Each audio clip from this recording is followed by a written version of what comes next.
Hello दोस्तों, study with PN Sharma में आपका स्वागत है। डियर फ्रेंड्स, आज हम डिस्कशन करेंगे पॉलिटी का fourth chapter preamble of the constitution. Preamble में जो संविधान की प्रस्तावना है उसके बारे में हम डिस्कशन करेंगे। तो इसका शॉर्ट नोट्स कैसे बनाना है ये सब हम देखेंगे।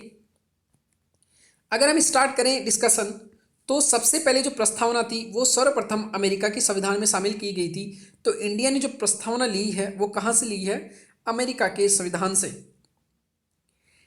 पालकी वाला ने संविधान को परिचय पत्र भी कहा है, ये इंपॉर्टेंट नहीं, इसको छोड़ देना। 42nd कॉन्स्टिट्यूशन अमेंडमेंट एक्ट 1976 के द्वारा तीन मीन्स जो 42वां संविधान संशोधन था उसके द्वारा हमारे संविधान की प्रस्तावना में तीन शब्द जोड़े गए: समाजवादी, धर्मनिरपेक्ष या इसी को पंथ निरपेक्ष भी बोलते हैं, और अखंडता इंटीग्रिटी, सोशलिस्ट, सिक्युलर और इंटीग्रिटी। तो ये बहुत इंपॉर्टेंट पार्ट है, इसको हमेशा याद रखना। हमारा जो प्रस्तावना है वो उद्देश्य प्रस्ताव पर आधारित है। मीन्स जो नेहरू जी ने 13 दिसंबर 1946 को एक ऑब्जेक्टिव रिजोल्यूशन लेके आए थे नेहरू जी, तो वो ऑब्जेक्टिव रिजोल्यूशन की कहीं ना कहीं जो पूरी भावना थी वो हमारे प्रस्तावना में झलकती है। तो प्रस्तावना किसकी देन है? उद्देश्य प्रस्ताव की, जो नेहरू जी के द्वारा लेकर आई थी, ये याद रखना। न्याय, हमारे जो प्रस्तावना उसमें तीन न्याय की बात की गई है, याद रखना। क्या क्या? सामाजिक, राजनीतिक और आर्थिक। तो ये तीनों न्याय हमारे संविधान के प्रस्तावना में बात की गई है। अगर स्वतंत्रता की बात करें तो यूपीएससी 2017 में डायरेक्टली क्वेश्चन पूछा गया था कि हमारे संविधान में जो प्रस्तावना है उसमें कौन कौन सी स्वतंत्रताएं दी गई है। तो यहाँ पर इंग्लिश हमेशा याद रखना: thought, expression, belief, worship and faith. Means विचार, अभिव्यक्ति, धर्म, उपासना और विश्वास। तो फेथ एंड बिलीफ अलग अलग है, वर्शिप अलग है, उपासना। साथ ही हमारे संविधान में जो इक्वलिटी की बात की गई, समता, वो दो प्रकार की बात की गई। एक स्टेटस की, मीन्स सभी का स्टेटस बराबर हो, और अपॉर्चुनिटी, सभी को बराबर अपॉर्चुनिटी मिलेगी। और हमारे संविधान को पहली बार जो स्वीकार किया गया, एक्सेप्ट किया गया 26 नवंबर 1949 को, और लागू कब हुआ? 26 जनवरी 1950। तो ये दोनों बातें आप याद रखना। यहाँ पर कुछ कुछ इंपॉर्टेंट पॉइंट्स है जो हमारे संविधान में लिखे हुए हैं प्रस्तावना में। वो है पहली, संप्रभुता, सॉवरेनिटी। तो यहाँ पर इसका मतलब क्या होता है? इंडिया अपने आंतरिक मामलों में और बाहरी मामलों में पूरी तरह स्वतंत्र है। मीन्स वो कोई भी डिसीजन ले सकता है, चाहे वो विदेशी सीमा का अधिग्रहण हो, चाहे अपनी सीमा पर दावा छोड़ना हो। मीन्स अपनी सीमा को किसी को दे भी सकता है और विदेश की सीमा का अधिग्रहण भी कर सकता है अपने अनुसार। तो आंतरिक मामले या बाह्य मामलों में क्या है? स्वतंत्र। इसी को बोलते हैं संप्रभुता। समाजवादी, ये वर्ड जोड़ा गया था 42वें संविधान संशोधन द्वारा 1976 में। सोशलिस्ट शब्द जोड़ा गया। भारतीय जो समाज है, वो भारतीय जो समाजवादी विचारधारा है वो है लोकतांत्रिक समाजवाद। मीन्स मिश्रित अर्थव्यवस्था हमारे यहाँ चलती है। गांधीवादी और मार्क्सवादी समाजवाद गांधी की तरफ अधिक झुका हुआ है। मीन्स हमारा यहाँ गांधीवाद जो था उसकी तरफ अधिक झुका हुआ है समाजवाद। मीन्स लोगों का कल्याण। एक समाजवाद होता है जिसमें साम्यवादी समाजवाद होता है, उसमें उत्पादन और वितरण के सभी साधनों पर सरकार का कंट्रोल रहता है, यहाँ पर निजी संपत्ति नहीं पाई जाती। लेकिन हमारा समाजवाद कैसा है? लोकतांत्रिक समाजवाद। मीन्स यहाँ गवर्नमेंट के हाथ में भी कंट्रोल है संपत्तियों का, और निजी हाथों में भी संपत्तियों का अधिकार है। तो ये याद रखना, हमारा समाजवाद कैसा है? लोकतांत्रिक समाजवाद, ना कि साम्यवादी समाजवाद, कम्युनिस्ट, सोशलिस्ट वो वाला समाजवाद नहीं है। अगेन धर्मनिरपेक्ष, ये भी 42वें संविधान संशोधन द्वारा हमारे संविधान में प्रस्तावना में जोड़ा गया था। लेकिन ऐसी बात नहीं है, हमारे संविधान में ऑलरेडी धर्मनिरपेक्ष के लक्षण दिखते हैं। जैसे धार्मिक स्वतंत्रता की अगर बात करें तो आर्टिकल 25 से लेकर 28 तक पूरी धार्मिक स्वतंत्रता की बात की गई है। हमारे संविधान में सभी धर्मों को समान सम्मान देना और सरकार का समान समर्थन करना, ये दोनों बात कही गई है। सरकार सभी धर्मों को समान समर्थन देगी, किसी एक धर्म को बढ़ावा नहीं देगी। और धर्म से हमारे जो सरकार है या गवर्नमेंट है उसकी सैद्धांतिक दूरी है। मीन्स सैद्धांतिक दूरी का मीन्स जनरली धर्म को, किसी धर्म को बढ़ावा नहीं देगी गवर्नमेंट, लेकिन धर्म में पॉजिटिव हस्तक्षेप कर सकती है। मीन्स अगर किसी एक पर्टिकुलर धर्म को दबाया जा रहा है तो गवर्नमेंट उसको प्रमोट कर सकती है। लोकतांत्रिक मीन्स जनता में सर्वोच्च शक्ति विद्यमान है। हमारा जनरली लोकतंत्र जो होते हैं वो एक प्रत्यक्ष लोकतंत्र रहता है, जैसे स्विट्जरलैंड, जहाँ पर लोग डायरेक्टली क्या लेते हैं, डिसीजन लेते हैं। एक होता है अप्रत्यक्ष लोकतंत्र, जहाँ प्रतिनिधि चुनकर आते हैं, लोग अपने प्रतिनिधियों को चुनकर भेजते हैं और प्रतिनिधि क्या करते हैं, डिसीजन लेते हैं। भारत में प्रतिनिधि संसदीय लोकतंत्र है, मीन्स लोगों के द्वारा चुने हुए लोग क्या लेते हैं, डिसीजंस लेते हैं। जो प्रत्यक्ष डेमोक्रेसी है उसमें कौन कौन सी इंपॉर्टेंट चीज़ें हैं। फर्स्ट है रेफरेंडम, मीन्स यहाँ पर सीधे विदाई व्यवस्था करवाई जाती है लोगों के द्वारा, रेफरेंडम के द्वारा। कोई भी काम करना है या नहीं, रेफरेंडम मीन्स चुनाव करवा लो, लोगों से मत पूछ लो। इनिशिएटिव मीन्स यहाँ पर किसी अध्यादेश को प्रभावी बनाने के लिए विधानमंडल को बोल सकते हैं लोग डायरेक्टली। रिकॉल, कोई प्रतिनिधि अगर सही काम नहीं कर रहा तो मतदान होगा बीच में ही और उसको हटा दिया जाएगा। इंडिया में ऐसा नहीं, इंडिया में 5 साल से पहले नहीं हटा सकते।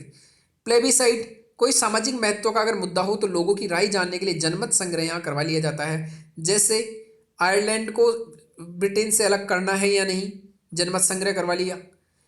पोपवा न्यू गिनी से बोगनविलिया को अलग करना है या नहीं, वहाँ पर भी प्लेबिसाइड करवा लिया, मिस जनमत संग्रह। तो ये याद रखना। प्रतिनिधि लोकतंत्र या अप्रत्यक्ष लोकतंत्र क्या होता है, इसमें एक होता है संसदीय और एक होता है राष्ट्रपति के अधीन, मीन्स अमेरिका। यहाँ पर एक तरफ संसदीय जहाँ प्राइम मिनिस्टर मैन रहता है, यहाँ पर सामूहिक जवाबदेहिता, कानून की सर्वोच्चता और न्यायपालिका की सुरक्षितता, ये सभी मेन पॉइंट्स हैं। सामूहिक जवाबदेहिता का मीन्स अगर एक मंत्री के खिलाफ अविश्वास प्रस्ताव पारित हो जाता है तो पूरी गवर्नमेंट गिरेगी। लेकिन राष्ट्रपति के दिन ऐसा नहीं है, राष्ट्रपति को अमेरिका में हटाना बहुत मुश्किल है, जबकि यहाँ इंडिया में प्रधानमंत्री को लोकतंत्र शासन में हटाया जा सकता है। राजनीतिक लोकतंत्र और सामाजिक लोकतंत्र क्या है। राजनीतिक लोकतंत्र मीन्स राजनीतिक, जहाँ जो राजनीति है उसमें सभी को बराबर भागीदारी मिले। सामाजिक लोकतंत्र में स्वाधीनता, समानता और भ्रातृत्व, मीन्स सभी को स्वाधीनता, स्वतंत्रता, समानता और भाईचारे की भावना जो है वो हमारा सामाजिक लोकतंत्र है। गणतंत्र एक और वर्ड है, उसका मतलब क्या है कि हमारे देश की जो प्रमुख है वो कौन है, राष्ट्रपति, मीन्स अप्रत्यक्ष रूप से जनता द्वारा चुन के आएंगे, मीन्स यहाँ पर कोई राजा नहीं है। यहाँ पर क्या है, राजनीतिक संप्रभुता लोगों के हाथ में है। विशेषाधिकार प्राप्त वर्ग की अनुपस्थिति, मीन्स कोई राजा वगैरह यहाँ पर नहीं है जैसे ब्रिटेन में है। तो गणतंत्र का मीन्स यहाँ पर जो राज्य का प्रमुख है वो लोगों के द्वारा चुनकर आएगा, वही क्या है, गणतंत्र। अगर न्याय की बात करें तो 3 न्याय है। सामाजिक न्याय, जहाँ भेदभाव एब्सेंट हो, जाति प्रथा वगैरह ये ना हो। आर्थिक न्याय में सभी की आय, संपदा, संपत्ति, इनमें असमानता को कम करना। और राजनीतिक न्याय में सभी को समान राजनीतिक अधिकार मिलना। ये हमने रूसी क्रांति 1917 में, जो रूसी क्रांति हुई थी 1917 की, 1917 की, उससे हमने लिए हैं। अगर स्वतंत्रता की बात करें हमारे प्रस्तावना में तो 5 प्रकार की स्वतंत्रताएं पाई जाती है। एक है विचार, दूसरी अभिव्यक्ति, उपासना, धर्म और विश्वास। ये फ्रांस की क्रांति से हमने लिए हैं सभी। तो फ्रांस की क्रांति से हमने क्या लिया है प्रस्तावना में, स्वतंत्रताएं सारी 5 प्रकार की। समता, इक्वलिटी, हर व्यक्ति को समान अवसर, ये भी हमारे संविधान में कहा गया है। किसमें, 2 प्रकार की स्वतंत्रता की बात की गई है। एक अवसर की समानता मीन्स अपॉर्चुनिटी, एक है स्टेटस की। हमारे संविधान में 14 जो है उसमें लॉ के सामने सभी को समान अवसर, भेदभाव नहीं होगा 15 के अनुसार। 16 में लोक नियोजन में सभी को समानता मिलेगी। 17 में अस्पृश्यता मीन्स अनटचेबिलिटी और 18 में उपाधियों का। जब हम फंडामेंटल राइट्स पढ़ेंगे तो इन पे अच्छे से हम डिस्कशन करेंगे। आर्टिकल 39 में हम समान काम के लिए समान वेतन, चाहे पुरुष हो या महिलाएं, ये भी हमारे यहाँ स्वतंत्रता को मेंटेन करके रखता है। राजनीतिक समता मीन्स राजनीतिक समानता में क्या है कि आर्टिकल 25 में मतदाता सूची में इन आधारों पर, चाहे धर्म जाति कौन सा हो, इन आधारों पर अयोग्य नहीं होगा कोई व्यक्ति, मीन्स राजनीतिक समानता है। अनुच्छेद 326 में सभी को वयस्क, जिसकी एज 18 से ऊपर हो गई, वो विधानसभा लोकसभा में चुनाव कर सकता है। ये क्या है, राजनीतिक समानता, मीन्स सभी को बराबर अधिकार। बंधुत्व, भाईचारे की भावना, फंडामेंटल ड्यूटीज में हमने इसको ऐड किया था आर्टिकल 51A में, तो ये याद रखना। आर्टिकल 1 राज्यों का संघ की बात करता है। फेडरल शब्द हमारे संविधान में उपयोग नहीं किया गया है। हमारे संविधान में राज्यों का संघ मीन्स यूनियन ऑफ स्टेट्स को यूटिलाइज किया गया है।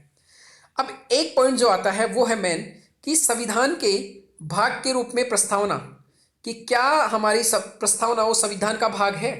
तो बेरोबारी संघ मामले में 1960 में प्रस्तावना को संविधान का भाग मानने से इनकार कर दिया गया, लेकिन बाद में केशवानंद भारती मामले में इसको मान लिया गया कि प्रस्तावना संविधान का भाग है। और ये भी कहा गया कि प्रस्तावना जो है वो ना तो विधायिका मीन्स जो विधायिका है, जो लॉ बनाती है, संसद हो या राज्य विधानमंडल हो, ना तो उनकी शक्ति का स्रोत है, ना ही वो उनकी शक्ति पर प्रतिबंध लगाता है। साथ ही में गैर न्यायिक है। अगर प्रस्तावना में लिखी हुई बातें गवर्नमेंट लागू नहीं करती है तो आप अदालत में नहीं जा सकते, मीन्स नॉन जुडिशियल है, नॉन जस्टिसिएबल।